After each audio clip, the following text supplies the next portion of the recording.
Episode 3 के starting scene में हम देखते हैं सैडब्यूल और दायुन दोनों डांस कर रहे होते हैं और डांस करते करते वो दोनों एक दूसरे को किस भी करते हैं। पर फिर हमें पता चलता है कि ये तो सैडब्यूल का सपना था।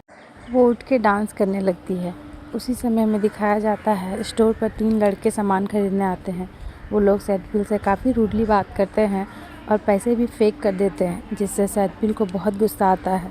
पर वो खुद को कंट्रोल कर लेती है ताकि उसकी वजह से दायुन को कोई परेशानी ना हो। कुछ देर बाद वो तीनों लड़के खाना खा के बिना टेबल साफ़ किए वहाँ से चले जाते हैं। इससे सैडब्यूल को फिर से काफ़ी गुस्सा आता है, पर वो फिर खुद को शांत कर लेती है। अब वहाँ एक आदमी आता है जो कि दायुन के साथ काम करता था कंपनी में। वो बोलता है, मैं स्टोर ओनर का क्लोज़ फ्रेंड हूँ।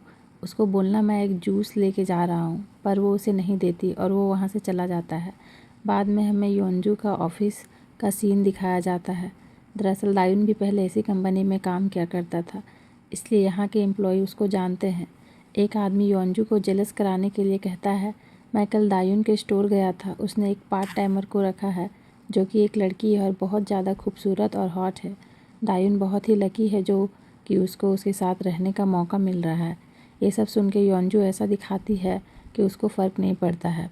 इधर सैडब्यूल अपना हॉरोस्कोप चेक करती है। वो रोज़ ही अपना हॉरोस्कोप चेक किया करती थी और वो अच्छे से रेडी होकर स्टोर पहुंचती है। दायुन उसको बताता है, आज एक पैकेज आएगा तो तुम उसको रिसीव कर लेना। सैडब्यूल पूछती है कि उस पैकेज में क्या है, पर दायुन नहीं बताता है। सैडब्यूल दायुन को अपने आज के हॉरोस्कोप के बारे में बताती है कि आज उसका दिन बहुत अच्छा बीतने वाला है। दायुन उसको बहुत ध्यान से देखता है और कहता है, आज तुम काफ़ी अलग लग रही हो। मुझे लगता है कि आज काफ़ी सारे कस्टमर आने वाले हैं, तो आज का तुम्हारा चैलेंज है कि 200 कस्टमर स्टोर पे आने चाहिए। और सैडब्यूल चैलेंज को एक्सेप्ट कर लेती है। दायुन वहाँ से चला जाता है। तभी सैडब्यूल से मिलने उसकी फ्रेंड आती है।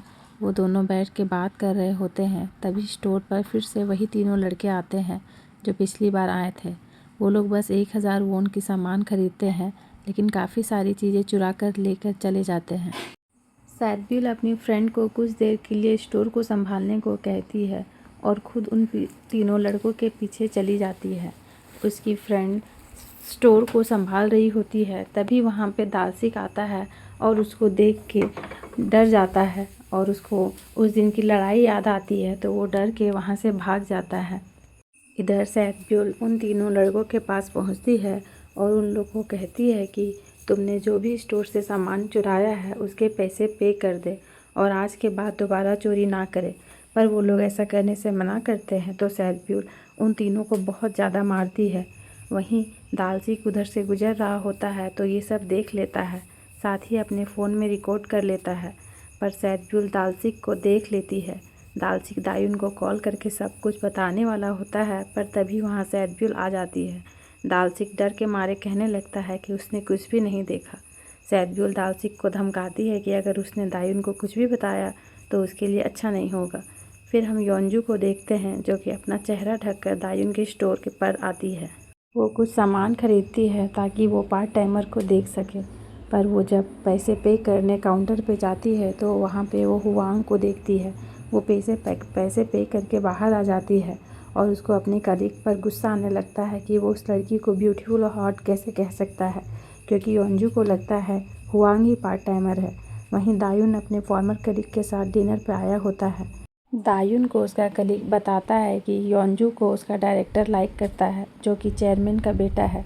अगर उसे कुछ चाहिए तो मुझे नहीं लगता कि कोई भी चीज़ उसे रोक सकती है, पर दायुन उसकी बातों को इग्नोर कर देता है।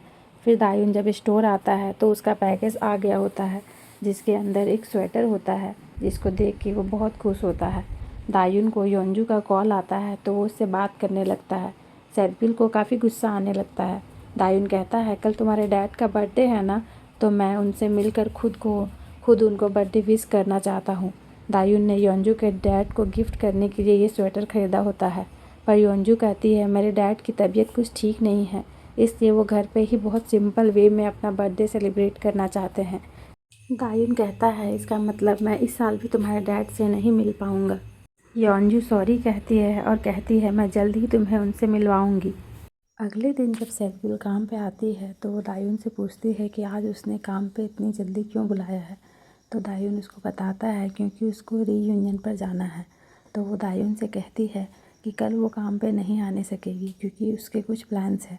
उसके बाद जब दायुन जाने लगता है तभी वहाँ पे दालसिक आता है। दालसिक उसको सैदपुल के बारे में बताना चाहता है, उसके फ़ाइट के बारे में, लेकिन पीछे से सैदपुल आवाज़ देती है तो वो उसको देख के डर जाता है और कुछ भी नहीं बताता है। उसके बाद हम दायुन को रीयूनियन पर देखते हैं। उसके सभी फ्रेंड्स को पता है कि दायुन योंजू को डेट कर रहा है, जो कि एक रिच फैमिली से बिलोंग करती है। यहाँ पर सभी लोग दायुन के बारे में ही बात कर रहे होते हैं। दायुन का फ्रेंड कहता है कि उसका मन बदलने से पहले जल्दी से उससे शादी कर लो। फिर जब दायुन वॉशरूम जा रहा होता है तो उसी होटल में वो योंजू को देखता है उसकी फैमिली के साथ, और वहाँ पर उसका डायरेक्टर भी मौजूद होता है।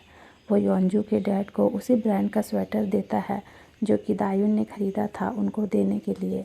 दायुन काफ़ी ज़्यादा हर्ट होता है क्योंकि योंजू ने कहा था कि वो अपने डैड का बर्थडे घर पे सेलिब्रेट करने वाली है।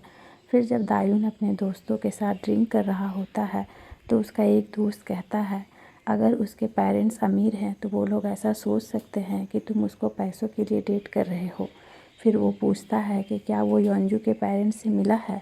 उसके सभी दोस्तों को ऐसा ही लग रहा होता है कि वो उनसे ज़रूर मिला होगा क्योंकि वो योंजू को 2 साल से डेट कर रहा था। पर दायुन बताता है कि वो उनसे अभी तक नहीं मिला है। इससे वो लोग काफ़ी हैरान हो जाते हैं। उसकी एक फ्रेंड कहती है कि मैंने सुना है कि अमीर लोग बस मज़े के लिए डेट करते हैं और अपने बराबर वाले से शादी करते हैं। उनकी बातें सुनकर दायुन सच सोच में पड़ जाता है कि शायद इसलिए योंजू अपने डायरेक्टर के साथ थी क्योंकि वो बहुत अमीर है। वहीं हम योंजू और उसका डायरेक्टर सी योंगजुन को देखते हैं जो कि घर पे बैठ के फैमिली एल्बम देख रहे होते हैं। हमें यहाँ पर पता चलता है कि वो दोनों चाइल्डहुड फ्रेंड्स हैं क्योंकि उनके डैड भी फ्रेंड्स हैं। हमें ये भी पता चलता है कि योंजू ने अपने पेरेंट्स को अब तक नहीं बताया है कि वो दायुन को डेट कर रही है। ये बात जानने के बाद सी योंजुन भी हैरान रह जाता है। दायुन रीयूनियन के बाद स्टोर आता है तो उसका चेहरा देखकर सैदपुर उससे पूछती है कि वो इतना उदास क्यों है, पर दायुन उसको कुछ भी नहीं बताता है। फिर वो अपने ही स्टोर से कुछ बियर खरीदता है।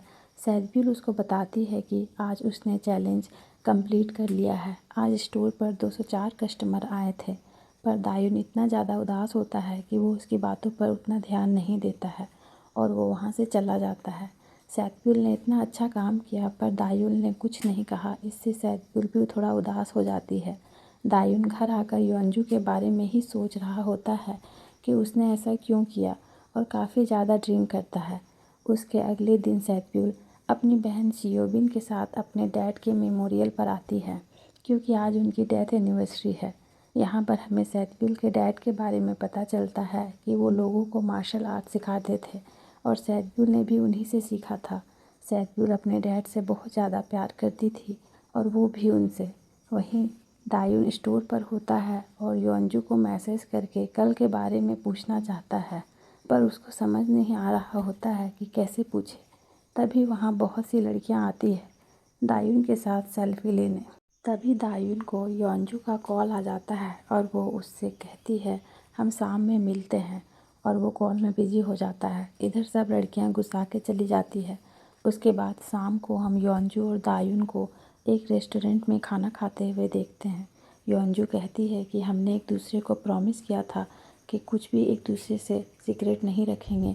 तो तुम डायरेक्टर सी योंजुन को जानते ही हो, कल वो डैड के बर्थडे पार्टी में आया था। उसने हमारे साथ डिनर किया और हमारे घर पे साथ में वाइन भी पिया था। सच कहूँ तो हम दोनों एक दूसरे को बहुत अच्छे से जानते हैं क्योंकि हम चाइल्डहुड फ्रेंड्स हैं। ये सब सुनने के बाद दायुन थोड़ा अच्छा फील करता है। योंजू कहती है मेरे पेरेंट्स के साथ शी योंजुन को देखकर तुम्हारे चेहरे पर जो लुक था, ये सुनकर दायुन अपने मन में कहता है क्या मैं पकड़ा गया था। पर तभी योंजू कहती है कि मैंने वो इमेजिन करने की कोशिश की और मुझे पता चला कि तुम काफ़ी उदास होते। दायुन कहता है तुम्हें ये सब बताने की ज़रूरत नहीं है, मुझे तुम पर पूरा भरोसा है। उसके बाद वो दोनों एक दूसरे के साथ हाथ पकड़कर घूम रहे होते हैं। तभी दायुन देखता है कि एक न्यू बार खुला है, तो वो योंजू को उस बार में लेके आता है ताकि साथ में ड्रिंक कर सके। कुछ देर बाद उसी बार में सैदपुर भी अपने दोस्तों के साथ ड्रिंक करने आती है। पर वो दायुन को नहीं देखती है। फिर हम सैदब्यूल की बहन सियोबिन को कारो के रूम में देखते हैं। यहाँ पर कुछ लड़कियाँ जो कि उसकी ही स्कूल की हैं, सियोबिन और उसके दोस्तों को बुली कर रहे होते हैं। फिर वो लोग ड्रिंक करने के लिए उसी नए बार में जाते हैं, पर वो लोग माइनर हैं जिसकी वजह से उन्हें एंट्री नहीं मिलती। तो वो लोग वहाँ के स्टाफ के साथ बहस करने लगते हैं कि वो लोग माइनर नहीं हैं। तभी वहाँ योंजू बाथरूम जाने के लिए जा रही होती है, तो उन लड़कियों ने रास्ता ब्लॉक कर रखा होता है। तो योंजू उन लड़कियों को साइड कर देती है और बाथरूम चले जाती है, जिससे उन लड़कियों को गुस्सा आ जाता है। तो वो लोग योंजू के पीछे जाती है। दो लड़कियां बाथरूम के बाहर खड़ी हो जाती है ताकि किसी को भी अंदर ना जाने दे। वहीं एक लड़की अंदर जाती है और योंजू को धमकाती है और उसको डराती है और उससे पैसे मांगने लगती है। तभी सैदब्यूल को भी बाथरूम जाना होता है। वो जाती है तो देखती है वो दोनों लड़कियां उसको अंदर नहीं जाने दे रहे होते हैं। इससे सैदब्यूल को गुस्सा आ जाता है। तभी वो अंदर से आवाज़ें भी सुनती है। वो अंदर से आवाज़ सुनकर उन दोनों लड़कियों को मारती है और अंदर आ जाती है। योंजू मौका देखती है और दायुन को कॉल करके उसको जल्दी से वहाँ आने को कहती है। सैदब्यूल उस दूसरी लड़की को काफ़ी मारती है।